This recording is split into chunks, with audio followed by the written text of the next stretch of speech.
Pagi belum benar-benar terang ketika Laras sudah mengayuh sepeda tuanya, mengitari gang sempit di kampung Karangjati, Yogyakarta. Di atas sepedanya tergantung dua keranjang besar berisi aneka sayur mayur, kangkung, bayam, tomat, cabai rawit, bahkan tahu dan tempe. Semua ia peroleh dari pasar Giwangan sejak pukul 4 pagi. Laras, gadis 22 tahun, berwajah manis meski selalu tampak lelah. Rambutnya sering dikepang seadanya, dan bajunya pun tak pernah baru. Tapi senyum itu tulus, dan tak pernah absen setiap menyapa ibu-ibu kampung. "Bu Sri, ini bayamnya masih seger loh, tadi subuh baru saya ambil." "Bu Rini mau tambah tempe, Bu? Saya kasih bonus 2 potong ya." Orang-orang kampung menyukai Laras, tapi menyukai bukan berarti peduli. Mereka hanya tahu dia penjual sayur yang baik hati, namun tak ada yang benar-benar menanyakan bagaimana hidupnya. Semenjak ibunya meninggal 3 tahun lalu karena diabetes yang tak tertangani, Laras harus mengurus adik semata wayangnya yang masih SMP Reno. Ayah mereka sudah lama pergi dan tak pernah kembali. Meski hidup pas-pasan, Laras menolak mengemis. Ia gigih, bahkan saat tubuhnya demam, tetap berjualan. Hari itu di ujung gang sempit, ia melihat sebuah pemandangan yang tak biasa. Rumah tua yang nyaris rubuh di ujung gang, itu selalu membuat bulu kuduk merinding. Dindingnya retak, gentengnya banyak bolong dan halaman depannya dipenuhi ilalang. Semua anak-anak dilarang bermain di dekat sana. Itu rumah Mbah Wiryo, begitu kata warga. Orangnya aneh, pelit dan pemarah. Jangan dekat-dekat, tapi pagi itu, Laras mendengar suara pelan dari arah rumah tersebut. Seperti suara rintihan, ia menghentikan sepedanya. "Astagfirullah, kakek," gumamnya, saat melihat seorang lelaki tua tergeletak di teras rumah. Tubuhnya gemetar, tangannya bergetar menggenggam tongkat yang patah. Tak ada orang lain di sekitar. Semua hanya memandangi dari kejauhan. Sebagian pura-pura tak melihat. Laras langsung menghampiri. Ia jongkok memegang bahu sang kakek. Kakek kenapa? Astaga, kakek terjatuh ya? Sakit?" Tanyanya dengan cemas. Kakek tua itu hanya mengerang pelan. Nafasnya berat, tubuhnya kurus seperti tinggal tulang. Laras segera mencari kain lap di tasnya, mengelap wajah kakek tersebut yang penuh keringat dan debu. "Kek, saya bantu masuk dulu ya," ucap Laras seraya membantunya berdiri pelan-pelan. Mbak Wiryo hanya mengangguk pelan. Rumah itu dingin dan gelap. Aroma obat dan jamur memenuhi udara. Laras membantu sang kakek duduk di kursi reyot, lalu menuangkan air minum ke dalam gelas plastik lusuh. "Saya Laras, kek. Saya jualan sayur. Kakek, tinggal sendirian?" Lelaki tua itu hanya mengangguk. Matanya sayu, nyaris tak berkedip. Dalam diam, ada kesedihan yang mendalam. Laras pulang sebentar ke rumahnya, mengambil minyak kayu putih dan bubur hangat sisa dagangannya. Ia kembali, duduk di hadapan sang kakek, menyuapi dengan perlahan. Hari itu menjadi awal dari sesuatu yang tak Laras bayangkan. Persahabatan diam-diam antara seorang gadis miskin dengan seorang kakek renta yang dikucilkan. Laras tidak peduli reputasi. Mbah Wiryo, ia hanya tahu satu hal. Tak ada yang pantas dibiarkan menderita sendirian, terlebih di usia senja. Di luar rumah, suara cibiran mulai terdengar. Lihat tuh, Laras mulai mendekat ke rumah kakek itu. Wah, pasti ada maunya. Siapa tahu kakek itu kaya, hahaha. Namun Laras tak menggubris. Ia hanya melihat sesosok manusia yang kesepian, yang butuh perhatian, bukan karena dia siapa, tapi karena dia manusia. Kalau kita nggak bisa jadi kaya, setidaknya kita bisa jadi orang yang nggak tega lihat orang lain kesusahan, bisik Laras dalam hati. Dan tanpa sadar, itulah langkah pertama yang akan mengubah hidupnya selamanya. Matahari belum sepenuhnya naik ketika Laras kembali mengayuh sepeda tuanya, melewati jalanan kampung yang sempit dan berdebu. Tapi kini, ada pemandangan baru yang mulai menarik perhatian warga. Gadis penjual sayur itu kini setiap pagi mampir ke rumah tua di ujung gang. Rumah yang dulu sepi dan menyeramkan, kini perlahan terlihat ada kehidupan. Tirai jendela sesekali terbuka, lantainya terlihat disapu bersih, dan halaman depannya mulai bebas dari ilalang. Semua itu karena Laras. Setiap selesai jualan, Laras menyempatkan diri untuk merawat Mbah Wiryo.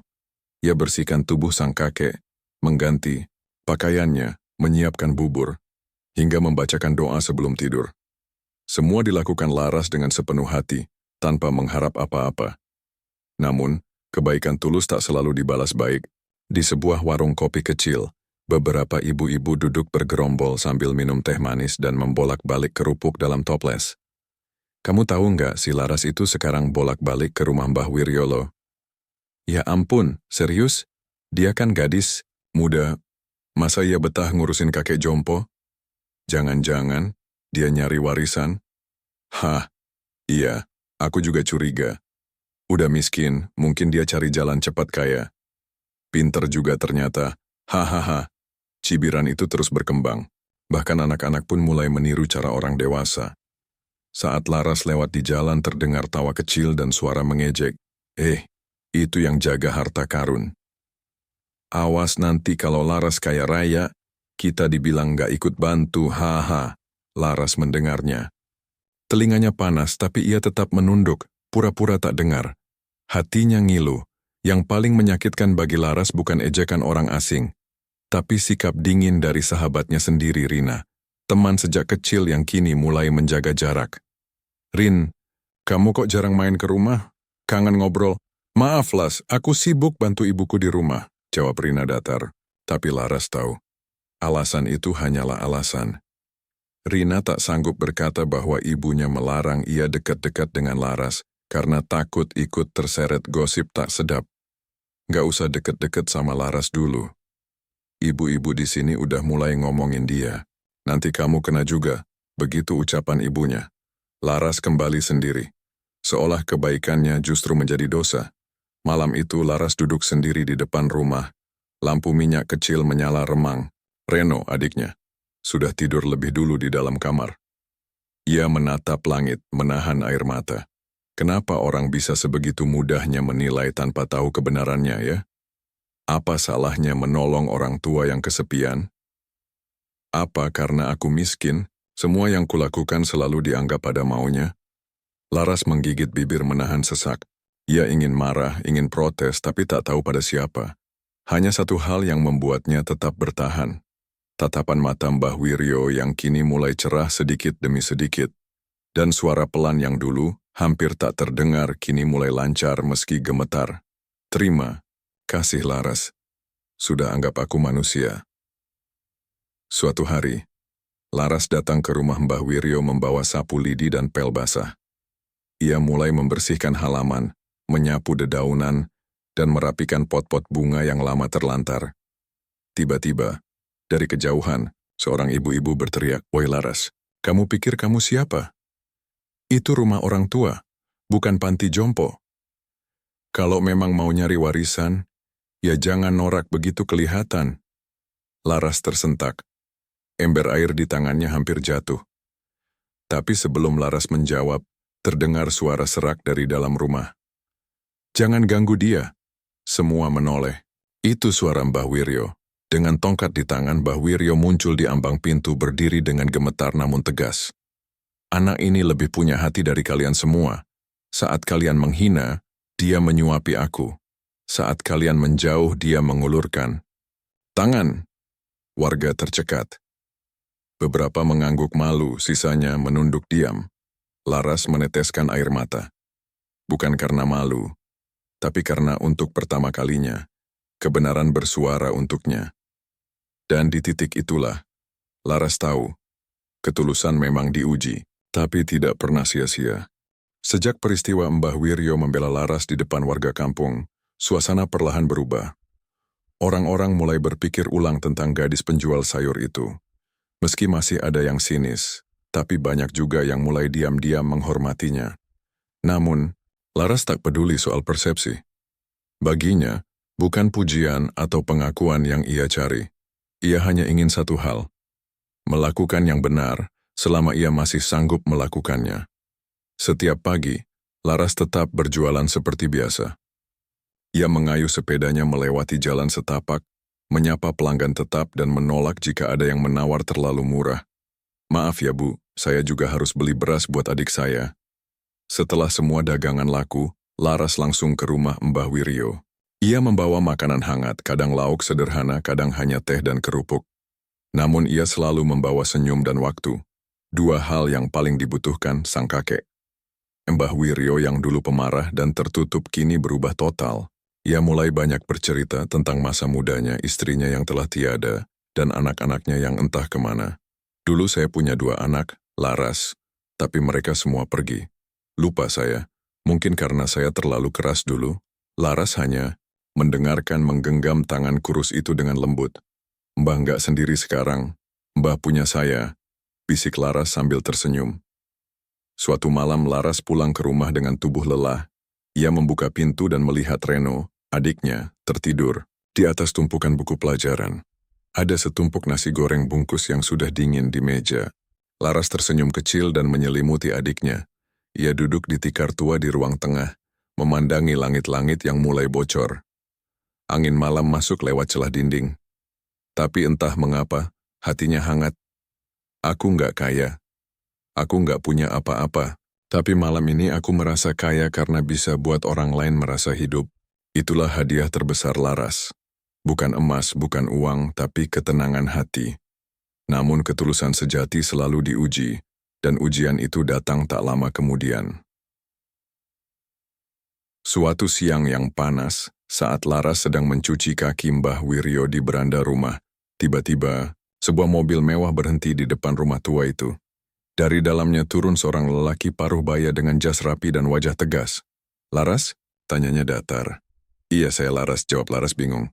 "Saya anak kandung dari bapak ini," katanya sambil menunjuk Mbah Wiryo. Mbah Wiryo yang tengah duduk di kursi bambu langsung menunduk.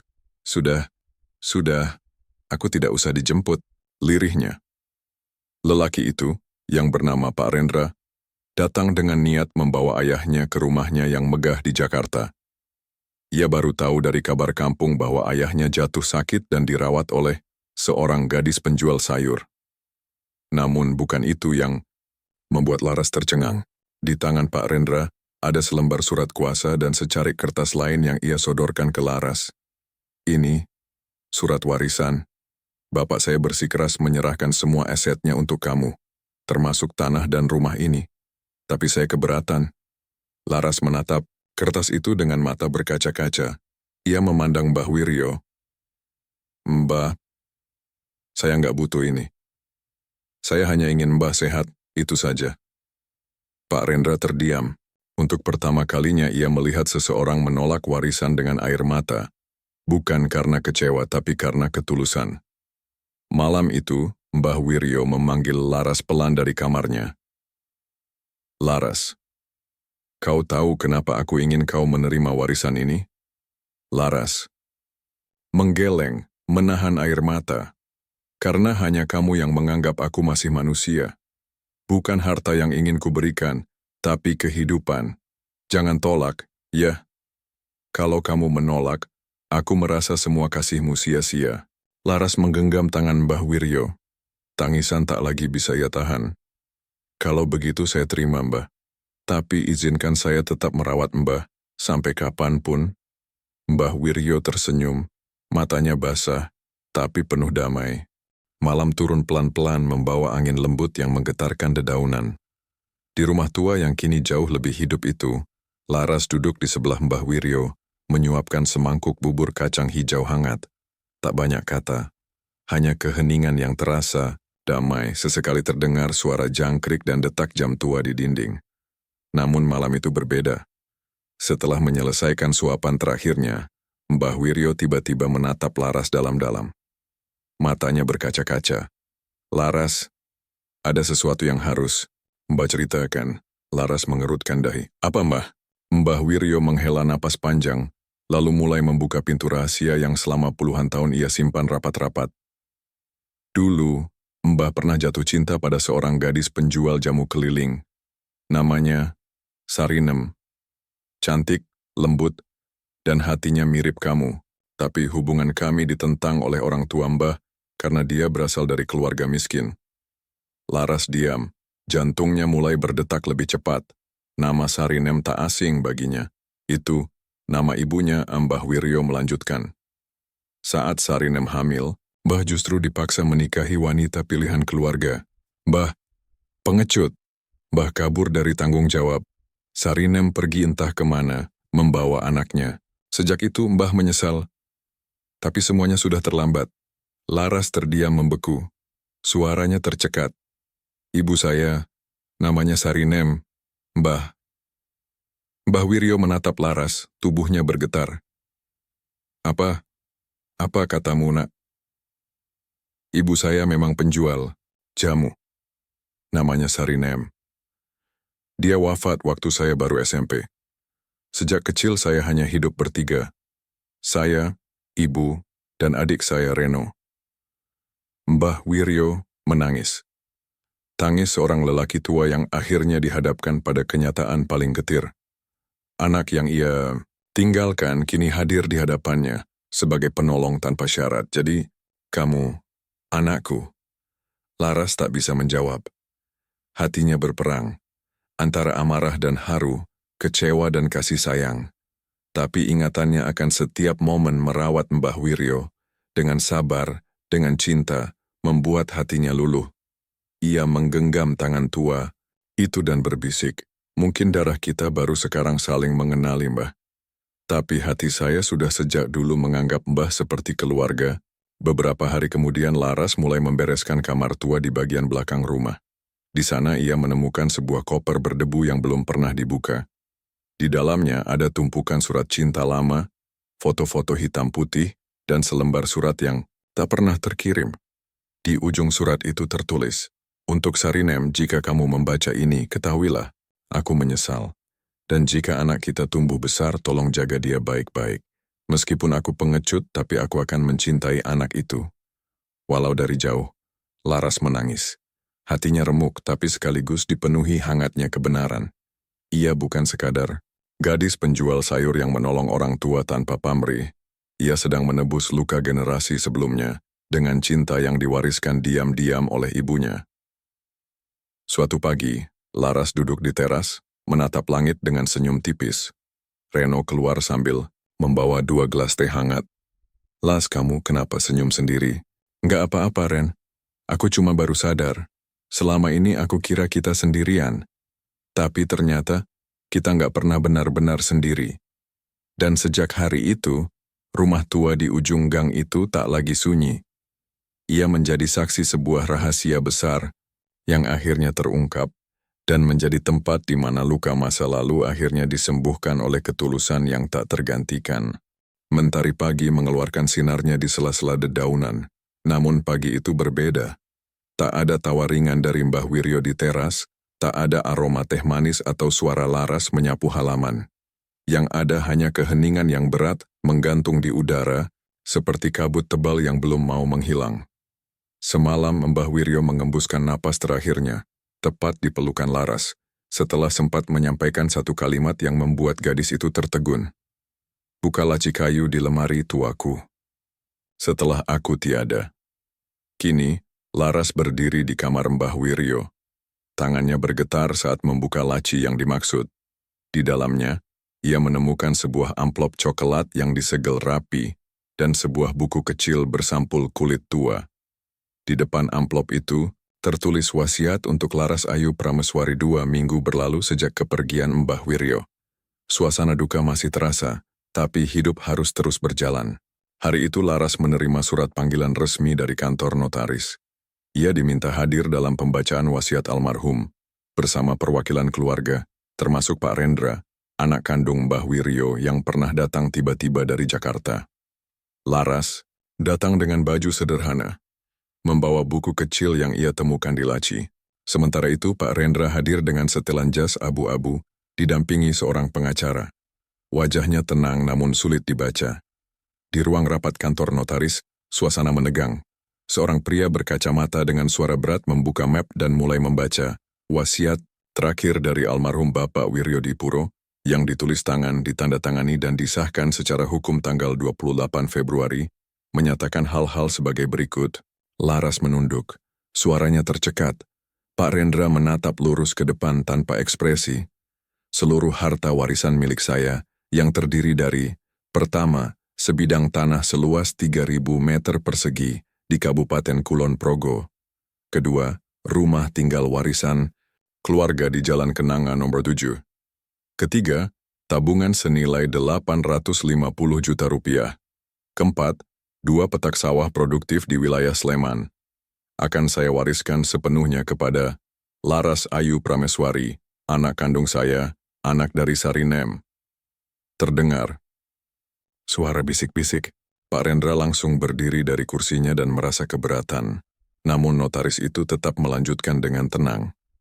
Wasiat ini dilengkapi dengan catatan pribadi dari almarhum, yang menyatakan bahwa keputusan ini didasarkan pada kasih dan pengorbanan Laras selama merawat beliau di masa tua, serta fakta bahwa Laras adalah darah dagingnya sendiri.